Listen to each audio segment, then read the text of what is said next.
I'm working for WTS Germany and responsible for the AI activities there, and also for WTS Global, taking care of all the funny AI stuff we are doing.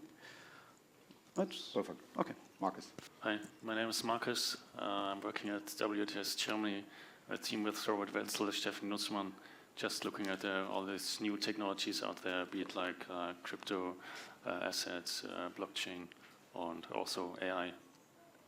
Yeah, my name is Robert Welzel. I'm a tax partner in Frankfurt, specializing on financial services for more than 30 years here in this arena, and I've always been, let's say, fascinated somehow by complexity.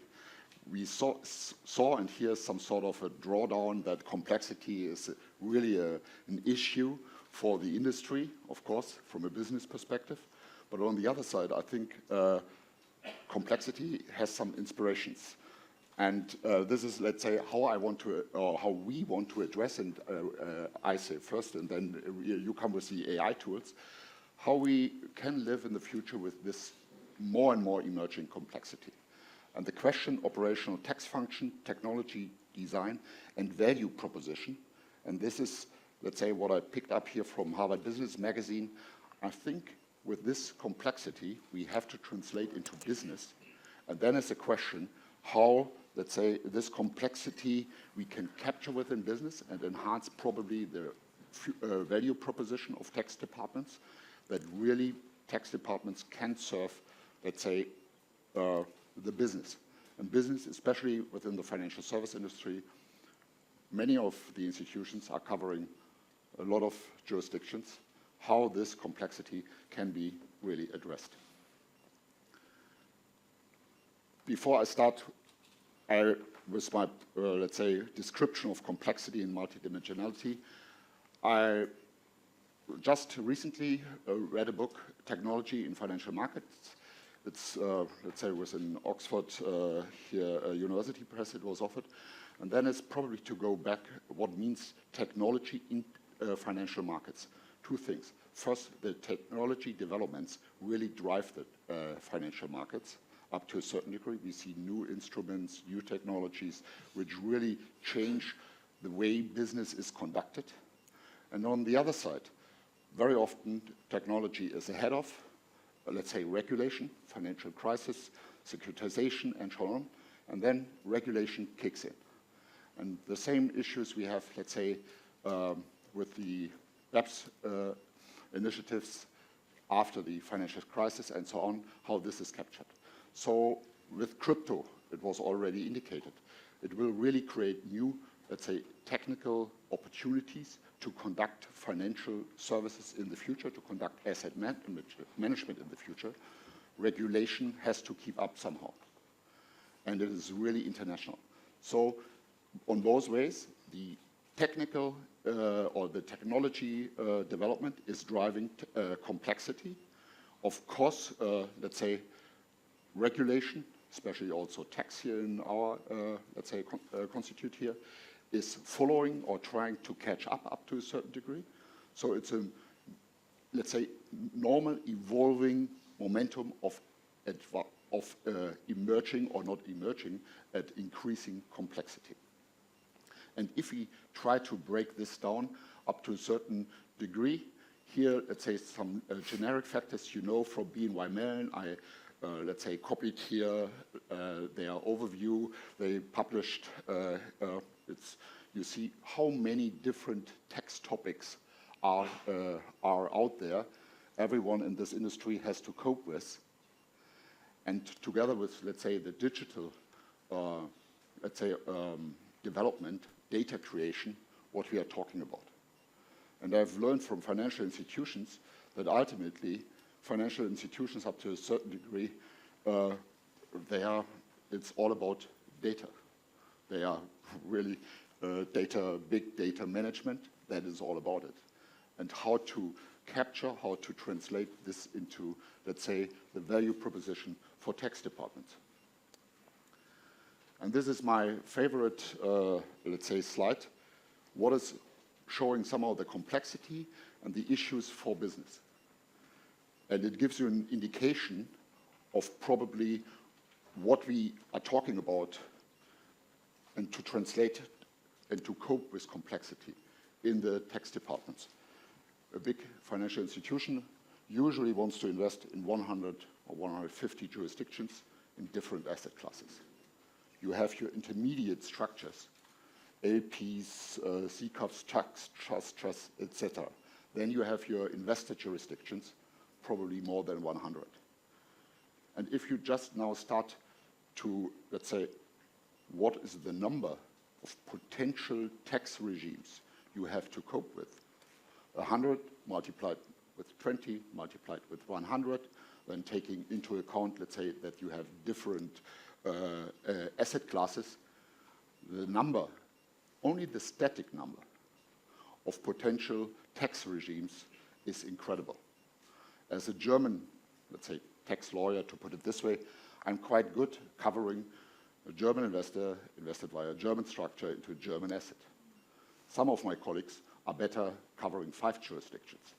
But really to cover, let's say, 100 jurisdictions, 100 asset jurisdictions, more or less impossible to capture this within one mind.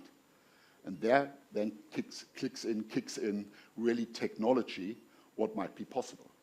But this was just the static, let's say, description. The static description has to be amended with a lot of trading data. Withholding tax was addressed, beneficial ownership, the atomization of trading asset possibilities, new asset classes as the digital assets.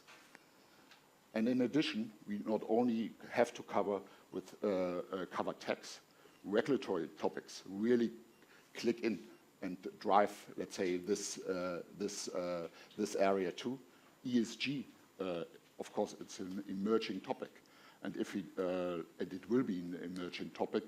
The Green Deal, if, let's say, the nudging to invest into, let's say, better assets, to put it this way, will not happening.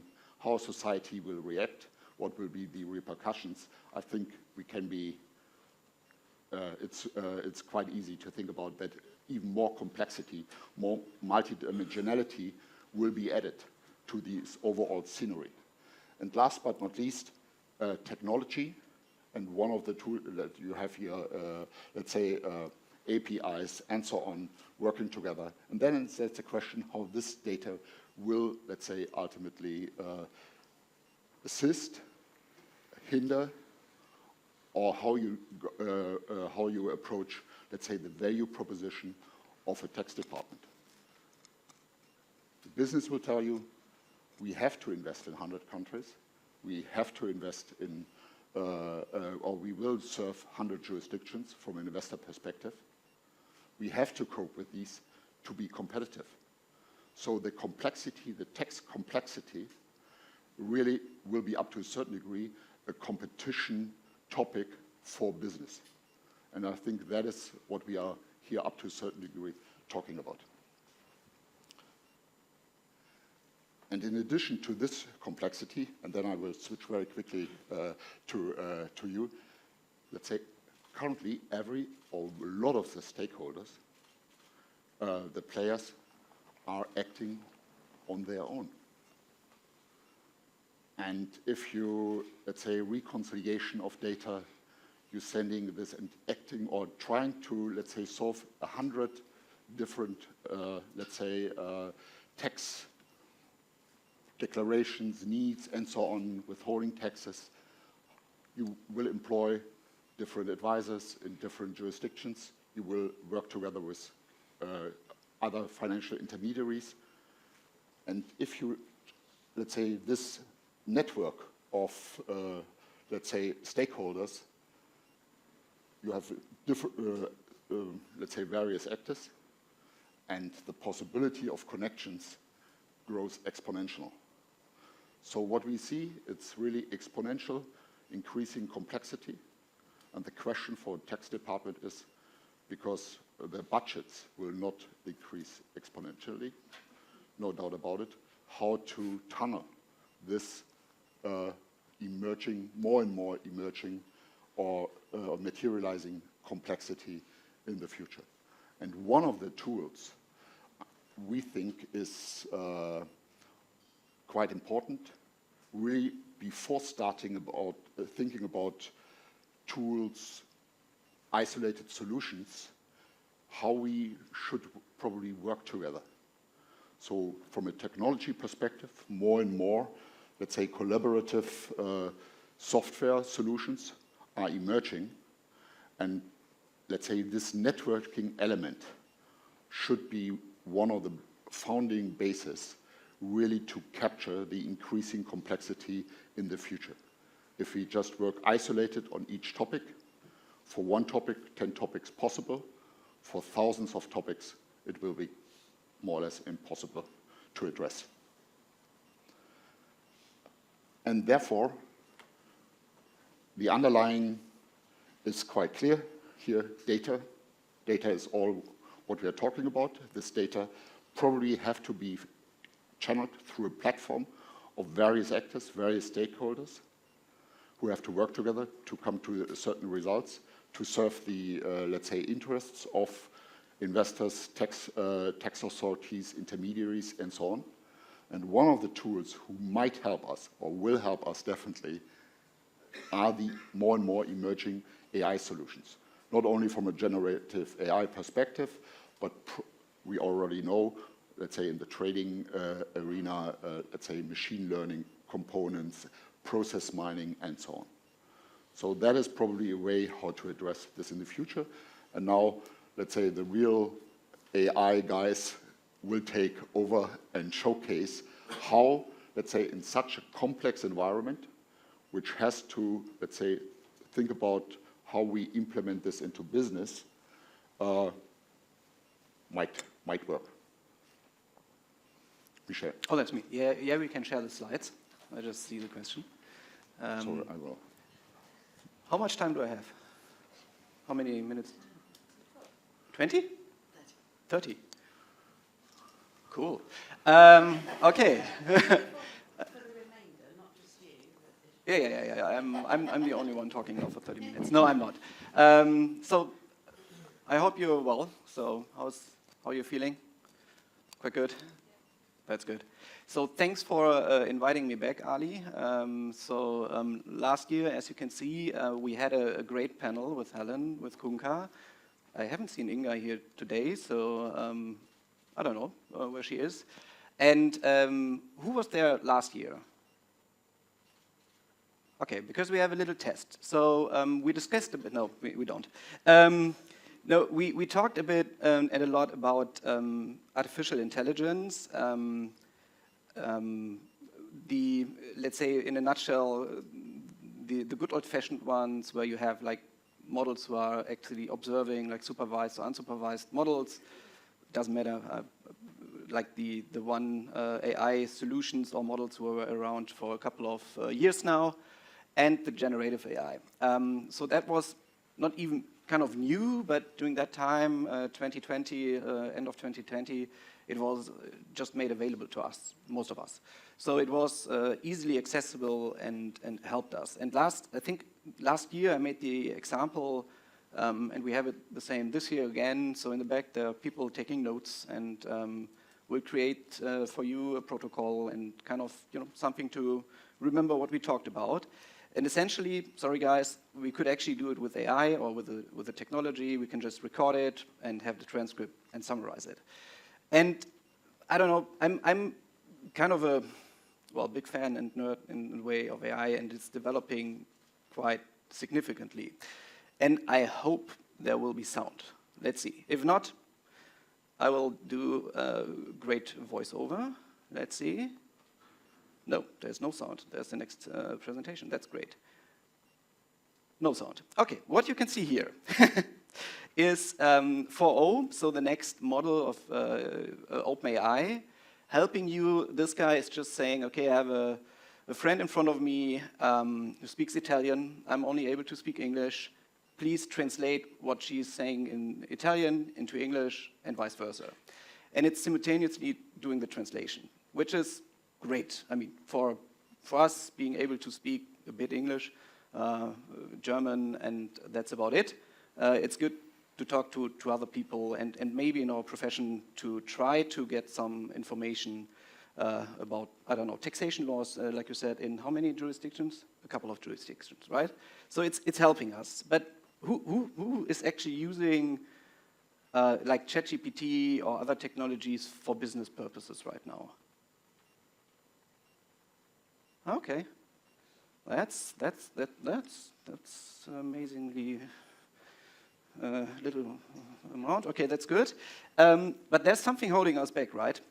So what we discovered and discussed also last year is that there are a couple of things holding us back using ChatGPT as technology or Google or whatever generative AI you want to use. And usually we come up with the like 5 factors, I would say. So for having a business in Germany, data security is our next passion. I think it's kind of next to drinking beer.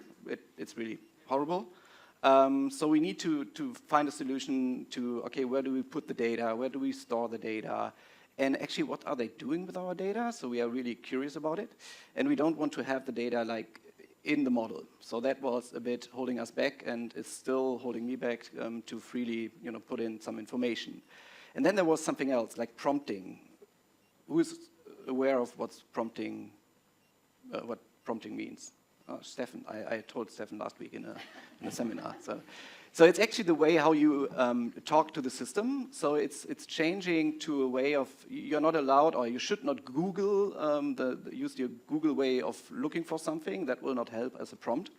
But you have to type in something, and I will show you it a bit later, in natural language to help the system find information. And you kind of prompt that the better would be the result. So it's kind of an art. So for us, also for our company, having 1,800 people trying to train in prompting would be a nightmare, so we needed to find another solution.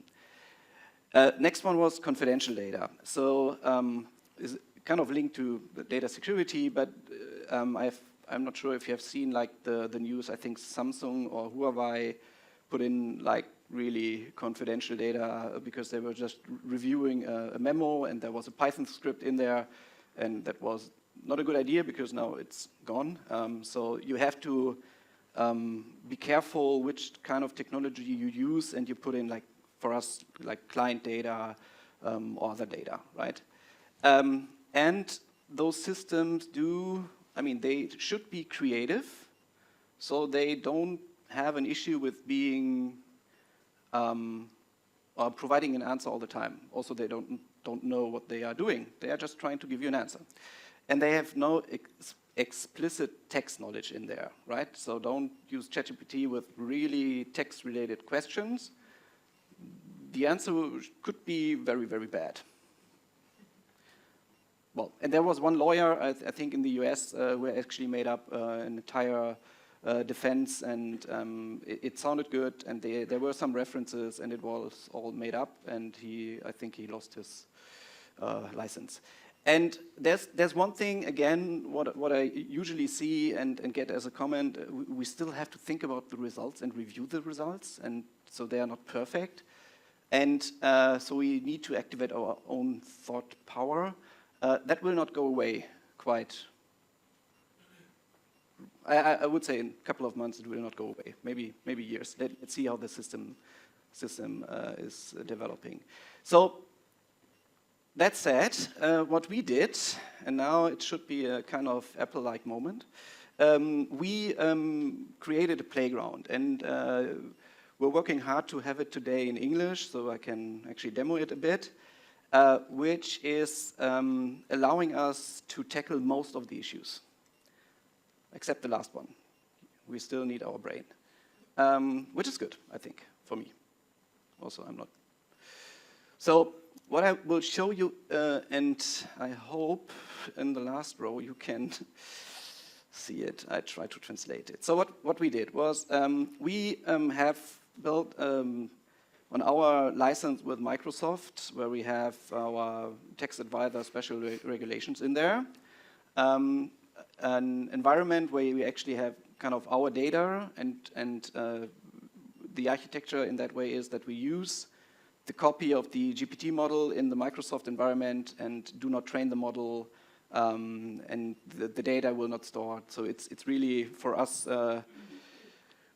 for being a tax advisor, it's a good thing. Being kind of a AI friend, it's sad because we cannot do some models, but for using it, it's quite great. So what we did, so having in mind prompting or trying to teach everyone in technology, we tried to come up with a technology which is not really simple. Oh, I'm losing my, I need to turn like this. Which is not really like the German way of doing, but we try to do a technology where you only need like 3 or 5 clicks to get a result, because we were at the beginning were kind of stuck again in, oh, that would be cool to set the temperature or to, well, the creativity of the model or something else. So we eliminated that. It was hard for me. But what you can do is you have assistants, you have text assistants, I will go to that, prompt assistants and my assistants where you work with your own data. Just go to the daily assistants. So basically what I said, you do have the GPT-4 model in there, and I hope you can read it. And why is it in German? Oh, because I haven't switched it to English. Great, now it's English. So there's the GPT model in there. So you can actually ask the model some questions. And for prompting, we have the idea for the chat to provide kind of a library for people so that they are kind of sure that the results will be accurate. We do like prompt libraries. So for the preparation, Ali was sending us actually a great study. I will show you a bit later. And I was asking, I can't even read it from here. I was actually asking something about, oh, here we go. That's, please tell me what tax professionals really need to know about AI and its impact on the financial industry in the UK. Please keep it under 200 words. So there's an answer, but as a tax professional or someone working with knowledge, what is missing? If you can see it, like for those who are just seeing lines, there's text. A quote of where the information comes from. Right, source, right? It's just the model telling us something, which is not helpful for us. And what I also put in there is my famous actor when I was younger. So who's Chuck Norris, and will he have an influence on AI and its impact on the financial industry in the UK? So Chuck Norris is everywhere. So at least the system knows who Chuck Norris is. And unfortunately, he's not really in AI and financial industry. So I'm sorry, he will not save us. So the model right now is talking to the version in the Microsoft environment, but not training the model, which is good when you prepare something like a presentation, email, or something I just had like sending back an email with ideas. I just put in the bullet points and the system will help me. But it's not helping with our knowledge. So what I did was I upload the study Ali sent us about the future of AI and the workforce. In association with KPMG. I was there for a couple of years, so I like the guys. And I actually asked the same questions. And what you can see here is that the system is now giving you, and I hope you can see it, the source and even the page where it found the information. And the other thing is that it took me a while, but he does not know Chuck Norris. So, which is sad for the system because he will come after him, but it's crucial for us because it does not hallucinate or generate some information out of this paper. It's actually just answering questions, and the information will get out of the of this PDF, right? So that's where the text knowledge can actually come in. So what we do. I would go to the text assistants. So what we did in Germany, we launched this product unofficially a couple of months ago.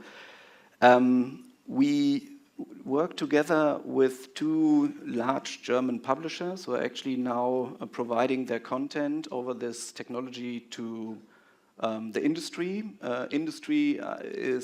We have up to 200 companies who are about to use it. We have the fiscal authorities in the first phase to test it and to potentially use it. We have the what's the name? Steuerberaterkammer. Chamber of Tax Advisors in Germany. Chamber of Tax Advisors in Germany. So they are also going to test it with 2,000 participants. So it's going to be kind of a Fritz is always saying like we need to equip the tax authorities, the companies, everyone with the same technology to have kind of a level playing field. So that's what we do. It's keeping us busy. Yes, Steffen? And if I understand correctly, the application uses only specialized tax law data. Yes. So this is really, we have a better version for transfer pricing. What we put in there, just for demonstrating it, was the OECD transfer pricing country profiles. Give me a second, tell me, I don't know, something is a bad prompt. Something about Finland, I don't know. Just to show you something. So it will actually just answer the question based on the transfer pricing country profile, which was available on the OECD level. And it will also give you the source, so you can actually go directly to the PDF file. And I forgot to tell him, keep it short.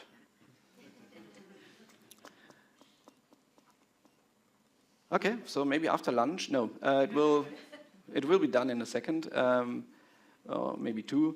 But also, this is just answering questions. Oh God, about Finland and what's in the document. And oh, we made it. And you will have a source over there, and you can jump into the document. I'm not doing that right now because of timing. And what it doesn't know is who is, well, it should not know who is Chuck Norris. Let's see. Sorry. So it's really, for those of you, sorry, in the back, it's really just saying, okay, I have no idea who Chuck Norris is. I can only tell you something about transfer pricing. And we are building up the tax knowledge with the publishers in that platform, and also with universities. So it's really a great platform to work with Gen AI, to test it a bit without any real harm. I mean, the data are secured, and we are trying to help also with prompting. I'm not going to that because I'm not going to talk 30 minutes, but 2 hours. And you can also work with your own documents, right? That's the most important part. Yes? A quick referral to our earlier discussion, the comparison between climate regulation and tax law. Tax law is structurally necessarily jurisdiction specific, whereas climate is not, which already adds a layer of complexity. Yeah. And so would the UK users at some point here find UK tax law libraries? Because the German tax law library will not help the UK. Yeah. So in case someone in the room can connect me to be, you see? Yes. Okay. I will look. Okay, perfect. I will. Yeah. So, I mean, we are now starting together with Graham, who's studying there, with WTS Hanzuke, to start our journey in the UK. So, and now, of course, you need to have local publishers or local data. But the platform is there, and now we need to kind of customize it for local, local needs. I have 10 minutes now, but I will share the 10 minutes with Markus a bit. Okay, what else? Text advisor, universities, English, you name it, that's it. And there's one other thing, because what was the title was, Helen, please help me quick. Oh, yeah, Treasure Trove or Pandora's box. Okay, so and I have kind of an answer from my side. So what I try to do when I have AI seminars, I'm trying to explain AI a bit with this nice little bots. Also, I don't mean it that way, but preschool are kind of the good old-fashioned models where you're actually learning when they observe something.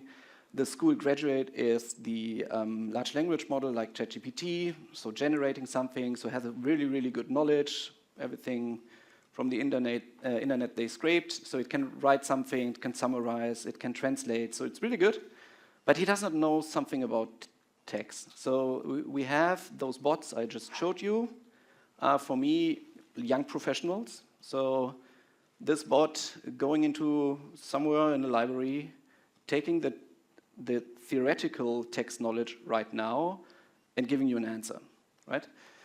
And we do work on systems where you have, like, I don't know, the ticket systems where you have a couple of questions about, I don't know, VAT, withholding tax treatment you get from the business or something.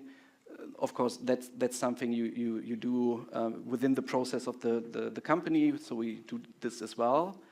And for me, I'm trying to explain it, how we do it in the architecture, and my team, think I need to talk to them again. So you see this young professional here. So what we do technically, it's called a rack system. Doesn't matter, but what ChatGPT or the model we are using is actually doing, and maybe that makes a bit sense, is going to a place, we call it a library, just taking one book, saying, okay, I need to see what's the treatment of this and this question, and just giving you the answer because of this book. Nothing else, this book. And a lot of books might represent knowledge, and knowledge might represent what? A treasure, right? So I think for us, this is the important piece. So the treasure is yours, right? It's the knowledge. And make sure you have systems where you don't put the knowledge into the system and the large language model and you cannot get it out anymore.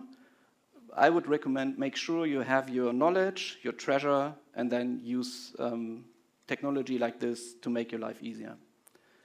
That's 5 minutes and I'm off the stage. You. Okay. Thank you, Michel. Thanks. So, just need to plug in my notebook very quick.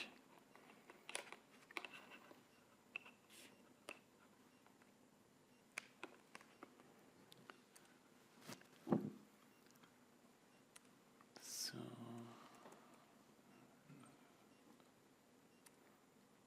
yes, perfect. So what I will show you is just some more day-to-day work with the technology. We're using it internally a lot, of course. So the first example is with regard to tax risk management. So we have so-called tax risk management dashboard. Can you? Yeah, I guess it's visible for everybody. Nice. So it's demo data.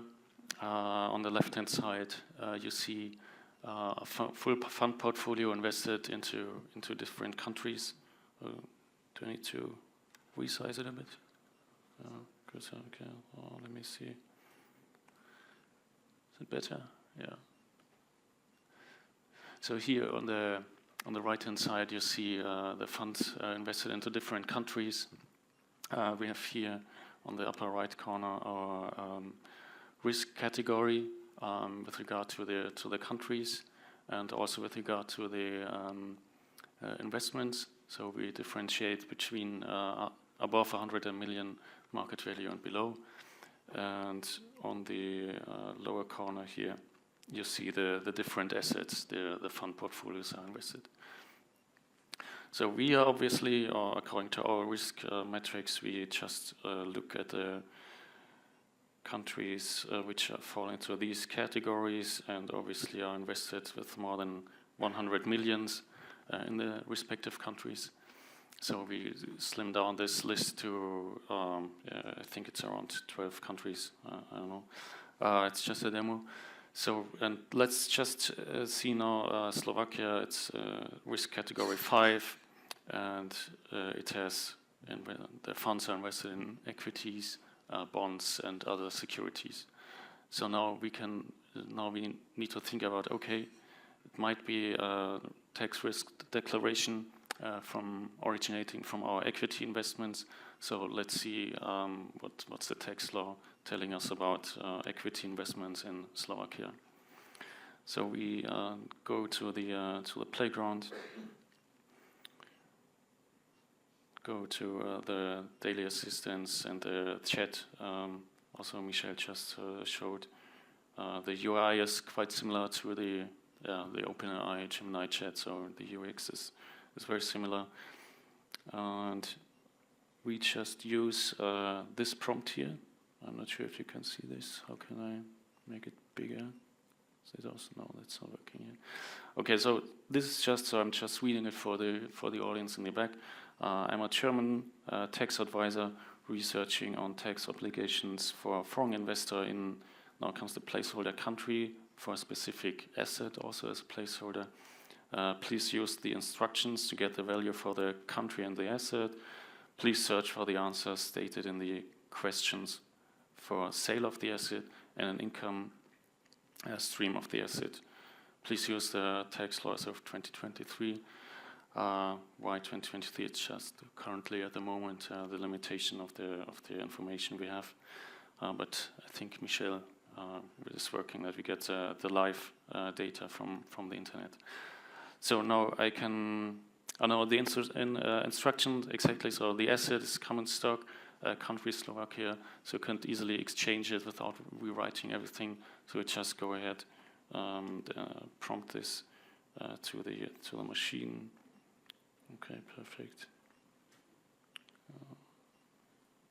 So I'm just copying this. No, classic. So just copy it here and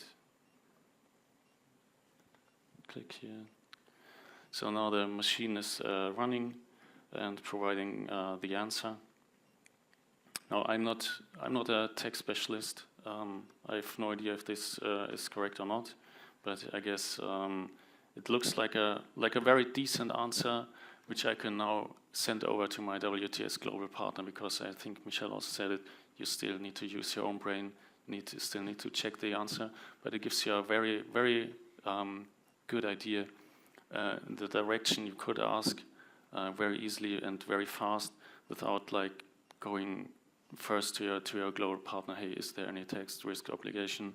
You're just waiting days, maybe weeks. I hope not. But so it speeds up the time and the increases the efficiency, how you consume information, how you work with information, and how you can get information very, very fast.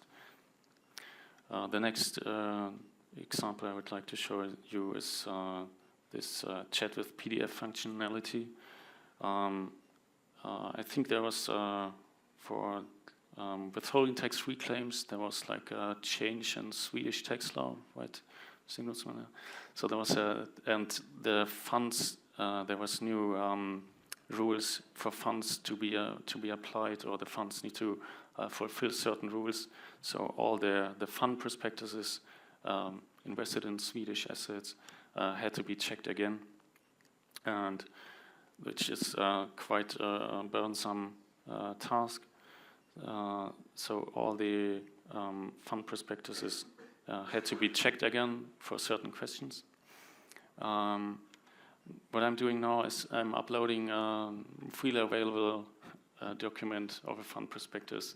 so no confidentiality breach. It's from DECA Investments about the Ari DECA fund. The document is in German, but we still can ask English questions to the document. So it's like Michel with his other example in his introductory speech, explaining it's like very easy to overcome language barriers for different jurisdictions if it's not available in English. So again, it's like the prompt is basically the same. I just tell him the machine what I would like to expect. Then I have made 7 questions which were quite specific to the use case I just explained. And here comes all the answers and the references also where the answer was found in the document. In the background, we are working on that we can upload multiple documents, so we can even speed up this kind of analysis. So it's just think about what will happen if you can upload like 10 documents, state these questions, and you get all the answers for all the 10 documents. It's tremendous speeds up the kind of no, it reduces the kind of time you need for this kind of analysis. So I have 2 minutes left, and I guess I make it, so you don't have to wait for lunch. I mean, it's very good also in sense of like coding stuff. Now you also think, oh, okay, I'm a tax advisor, I don't code. But just think about like even if you could use like if you have questions in Excel, how is it like, how's the formula or whatever, so you just go ahead and type the formula in and get a result. What we are just doing is like we are also checking XML files, and I guess you all come at some point in time into contact with XML files through all the automatic exchange process. In Germany we have now a recent project because we need to deliver a lot of information for funds via an XML API. So what you could do, I just open the XML file for the demo. It's just a small one, it's horrible to read for us as a human. So what you could just do is just ask my machine, can you please check my XML structure? That's right, yeah. So, and then you just paste the content and it checks it and you get an answer. Takes a while because it's already, yes. And what we are trying to do is, in the background, we are also trying to not only, now it just checks for the general XML structure, so there are general rules, so if it's like the brackets are opened and closed and stuff like that. But what we have in mind is like checking it against a certain schema, so the schema is used to upload against an API or use it in an API. And also maybe, hopefully, we can even check on the content which we use within the API, so on the values, and so that we don't get any misinformation to the tax authorities. That's it so far. I'm around here, so just come reach out to me. I'm more than happy to show you in a one-on-one session, or if there are 5 people, I don't mind, just come to me. I have my notebook with me and I can show you more at live at hand. Thank you.